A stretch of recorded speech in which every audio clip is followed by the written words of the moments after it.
જંબુસરના ખાનપુરી ભાગોળ વિસ્તારમાં બે પરિવારો રાત્રિના સમયે નજીવી બાબતે સામસામે આવી જતા બંને પરિવારના ઈસમોને માથાના ભાગે ગંભીર ઈજાઓ થઈ હતી। જંબુસર પોલીસે રાયોટિંગનો ગુનો નોંધી ચાંપતો પોલીસ બંદોબસ્ત ખડકી દઈ 3 ઈસમોની અટકાયત કરી હતી। જંબુસરના ખાનપુરી ભાગોળ વિસ્તારમાં બે પરિવારો ફ્રૂટની લારીમાં ચોરી કરવા બાબતે સામસામે આવી જતા મારામારી પર ઉતરી આવતા વાતાવરણ ગરમાયું હતું। હુમલામાં વિશ્રામભાઈ ભીખાભાઈ તેમજ મંગળભાઈ ભીખાભાઈ નામના યુવાનને ઈજા થઈ હતી, તો સામે પક્ષે ઇમ્તિખાન સબ્બીર સૈયદને માથાના તેમજ નાકના ભાગે ઈજાઓ થઈ હતી। ઈજાગ્રસ્તોને સબ ડિસ્ટ્રિક્ટ હોસ્પિટલ જંબુસર ખાતે પ્રાથમિક સારવાર આપી વધુ સારવાર માટે વડોદરા SSG હોસ્પિટલ ખાતે ખસેડવામાં આવ્યા હતા। જંબુસર પોલીસે ત્વરિત ઘટના સ્થળે પહોંચી સમગ્ર વિસ્તારમાં ચાંપતો પોલીસ બંદોબસ્ત ખડકી દીધો હતો, જે બીજા દિવસે પણ યથાવત જોવા મળ્યો હતો। પોલીસે સામસામે ગુનો નોંધી 3 આરોપીઓને અટકાયત કરી વધુ તપાસ હાથ ધરી છે।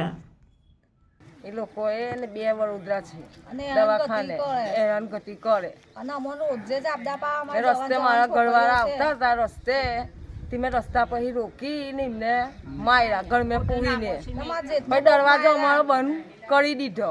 શા માટે માર્યા? એમને એવું કીધું કે ચોરી કરી ફ્રૂટની ચોરી નહીં કરી ખોટી નામોસી મેકી ને 2 બંધ કરી દીધા મારીને। પછી એમને અમે લાવ્યા ઘેર લાવીને એમની સર્વર અમે કરવા જ્યાં।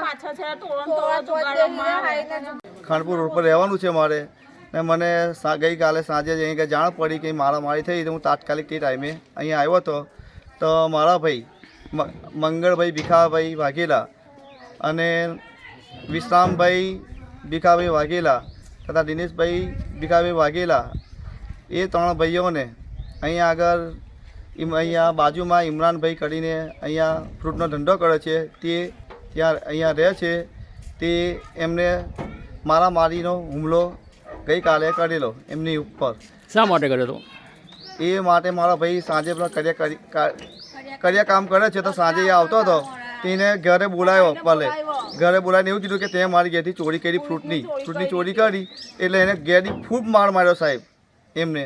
અને તે અમને એમના ઘરનાથી જ અમને કહેવાય કે તમારા છોકરાને મારે છે એટલે તમે આવીને એમને લઈ જાઓ। એટલે અમે બધા ત્યાં ગયા। ત્યાં જઈને એમને પેલા ભાઈને કીધું કે ભાઈ હવે તારા ફ્રૂટના જે પૈસા તારા ચોરી ગયો હશે કદાચ કે ના ચોરી ગયો પણ અમે તમને આપી દઈશું ને સમાધાન કરીને અમે ઘરે લાવ્યા। ઘરે આવ્યા પછી ઇમરાનભાઈ એમના સગા સંબંધીઓને ફોન કરીને તાત્કાલિક ટોળકી એમના માણસોને બોલાવ્યા। કેટલા લોકો હતા? એ લોકો મિનિમમ 7-8 માણસ હતા। એ ટોળકીની અંદર 7-8 માણસ હતા અને હથિયાર લઈને જ આવેલા હાથની અંદર મારવાના એમથી ને આવીને કયા હથિયારો હતા? એમની પાસે ડાંગા હતો અને ભાલા હતા, બસ એ 2 વસ્તુ હતી એમની પાસે।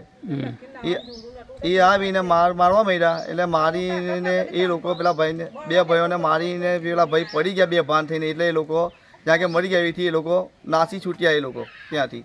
ને તે પછી અહીંયા પોલીસવાળાને મેં ફોન કર્યો તો પોલીસવાળા પહેલાં આપણે દવાખાને પોલીસ સ્ટેશન ગયા તો અમને એવું કીધું કે તમે હોસ્પિટલમાં લઈ જાઓ। હોસ્પિટલમાં અમે અહીં કોટેજમાં ગયા તો એમને સિરિયસ કેસ કીધો એટલે પછી એમને તાત્કાલિક બરોડા સિવિલમાં અમે દાખલ કર્યા। અત્યારે એમની હાલત ગંભીર છે એને અહીંયા ગંભીર છે અને તે પછી અત્યારે પોલીસ આવી જંબુસર અને જે લોહીના પંચપુરા લોહીના સેમ્પલ ને એવું બધું અહીંયા આગળથી લઈ ગયા।